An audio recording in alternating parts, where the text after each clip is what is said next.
2016 मध्ये हद्दवाढ झाली, पण अजूनही 2026 म्हणजे 10 वर्षापासून हद्दवाढ भागात पाणी पुरवठा नियमित नाहीये. शहरात कुठेच पाणी पुरवठा नियमित नाहीये. याकरता आणि त्यातील शिवनी, मलकापूर, गुर्दी इथे खूप भयानक परिस्थिती आहे. गुर्दीमध्ये 160 दिवस झाले पाणी नाही आहे. मलकापूर, शिवनीमध्ये 25 दिवस पाणी नाही आहे. या सगळ्या बाबाबाबत आम्ही एक सार्वजनिक मोर्चा काढला. त्या सगळ्या विषय होते.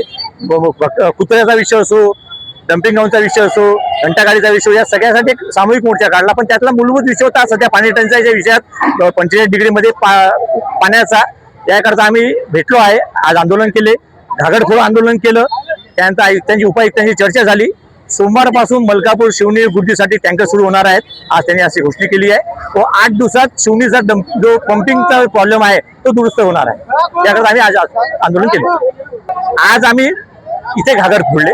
उद्या आतमध्ये जाऊन कॅबिन फोडायला आम्हाला वेळ लागणार आहे. कारण वंचितचा कार्यकर्ता 45 डिग्रीमध्ये उन्हात होता. आज तुम्ही पाहिलं असेल, 45 डिग्रीमध्ये महिला कार्यकर्ता, एक अपंग कार्यकर्ता जी काठीने चालत होती, ती आज बाळासाहेबांची सैनिक म्हणून ती आज सोबत होती. बाळासाहेबांचे सैनिक असे थकत नाहीत, उद्या कॅबिन फोडू शकतात.